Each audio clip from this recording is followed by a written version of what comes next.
La journée commence à peine pour Julie et son collègue.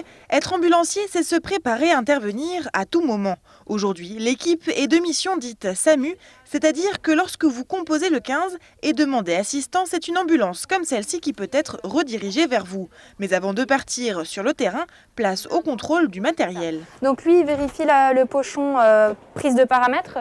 Le petit appareil qu'il a au bout du doigt, c'est pour vérifier le taux d'oxygène que la personne a dans le sang. Voilà, nous on est prêts. Pour savoir sur quelle mission Julie et Auguste vont être envoyés ce matin, il faut aller dans cette pièce. On a une vision en temps réel des missions à la demande du SAMU. Dès lors qu'il y a une demande de transport, l'intervention rentre directement dans notre système et donc on affecte la mission. Et justement, c'est le coup d'envoi pour l'équipe de Julie. Nouvelle mission SAMU. Ok, donc on va sortir à Châtenois pour une chute mécanique, douleur clavicule chez une patiente de 91 ans. C'est le départ en intervention. Une fois arrivé, il faut prendre en charge la patiente et remplir une fiche de renseignement. Puis il faut en référer à un médecin régulateur du SAMU.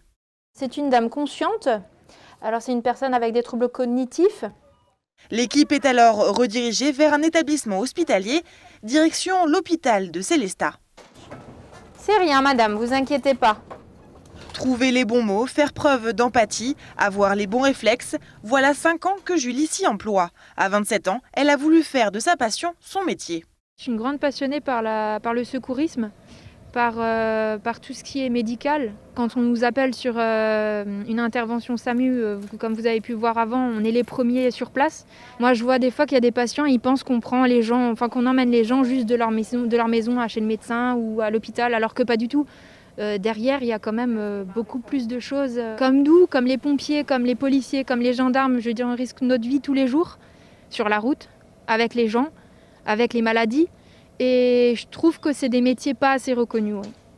En véhicule sanitaire plus ou moins léger pour des transferts médicaux, des urgences ou des évacuations, les ambulanciers ont plusieurs cordes à leur arc. Et d'autant plus en cette période de crise sanitaire. On se retrouve à faire des transports certes Covid ou suspicion Covid, ça représente à peu près 25% de l'activité par 24 heures. On a une grosse partie qui relève des problèmes psychiatriques, conflictuels, où ça malheureusement c'est les dommages collatéraux de ce confinement. Et à côté de ça, on a ce qu'on appelle nous la bobologie, c'est des interventions du style vous prenez un marteau, vous tapez sur un doigt. Il faut avoir une grande capacité d'adaptation parce qu'aujourd'hui 80% de nos interventions se font sans présence de médecin. À noter que pour devenir ambulancier et obtenir un diplôme d'État, il faut passer un concours et réaliser une formation d'un peu plus de 5 mois.